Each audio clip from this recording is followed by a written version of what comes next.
তো গাইজ আজকে আমার একটু লেট হয়ে গেল। আজকে আমি তোমাদের সাথে রাস্তা যেতে যেতেই কথা বলছি। তো এই এখন বেরোলাম বাড়ির থেকে, এখন বেরিয়ে রাস্তায় হাঁটতে হাঁটতে তোমাদের সাথে কথা বলছি।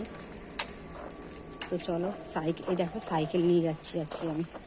তো চলো রাস্তা দোকানে গিয়ে তোমাদের সাথে কথা আজকে আমি আমার দোকানটা দেখাবো, ঠিক আছে? তো চলো আমি কি দোকানদারি করি, কি করি না করি সব তোমাদের দেখাবো, ততক্ষণ সঙ্গে থেকো। আমি তোমাদেরকে বলেছিলাম যে আমি কি দোকানদারি করি, কি কাজ করি তোমাদেরকে আজকে দেখাবো। তো চলো, এই হচ্ছে আমার ছোট্ট দোকান।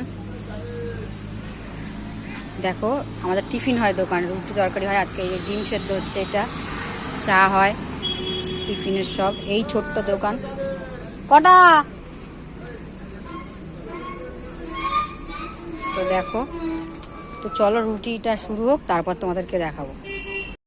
তো বন্ধুরা, তোমাদের সঙ্গে তো সকালবেলা আমার দোকান দেখালাম, আর রুটি করছি ওটা আমি দেখানোর সময় পাইনি।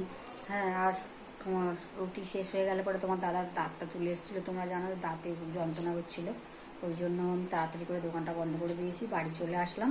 বাড়িতে এসে দেখো কোনো জামাও ছাড়িনি, বাড়িতে এই সবে ঢুকলাম। হ্যাঁ, আজকে রান্না বান্না কিছুই মনে হচ্ছে হবে না, কিছু করতে পারবো। তো বাড়িতে এসে আমি জামা কাপড় ধুয়ে স্নান টান করে তোমাদের সঙ্গে দেখা করছি, ততক্ষণ কোথাও যাবে না, সঙ্গে থাকবে।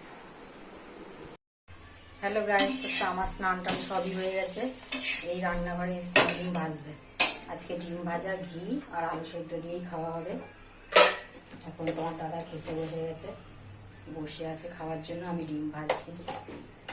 তো আমার ছেলেরা তোমার দাদার ডিমটা ভেজে ভাত টাত খেয়ে তারপরে তোমাদের সঙ্গে দেখা হচ্ছে। তো গাইজ আমার মনটা ভীষণই খারাপ আর খুব রাগও হচ্ছে। তো আমাদের কালকে দীঘা যাওয়ার কথা ছিল, আমাদের সব ব্যাগপত্র গোছানোও হয়ে গেছিল। তো তোমার দাদা দাঁত তুলে এসেছিল, সেই দাঁতের জায়গায় এমন যন্ত্রণা করছে, সারা দুপুর ঘুমাতে পারিনি, কিছু খেতে পারিনি, ছটপট করছিল। আবার এই সন্ধ্যাবেলা ডাক্তারের কাছে গেছে, তো ডাক্তার আবার ওষুধ লিখে দিয়েছে, যে কারণে এত যন্ত্রণা, এত ছটপট করে, যাওয়াটাই ক্যান্সেল করে দিলাম। তো দেখা যাক ভগবান আবার কবে নিয়ে যায়। তো চলো তোমাদের সঙ্গে দেখা হচ্ছে একটু পরে। তো এখন রাত 9:30 বাজে। তো রাত্রের খাবার করছি আজকে এই যে ডিমের ঝোল। তো তোমরা অনেকেই ভাবছো এবেলা ডিম ওবেলা ডিম, তো গরিবদের তো ডিমটাই বাঁচিয়ে রেখেছে, বলো ডিমটাই হাতের সঙ্গে পাই, ওই জন্য সবসময় ডিমটাই রান্না করি। সবসময় তো বাজারে যাওয়ার সম্ভব হয় না, কাজের মধ্যে থাকি।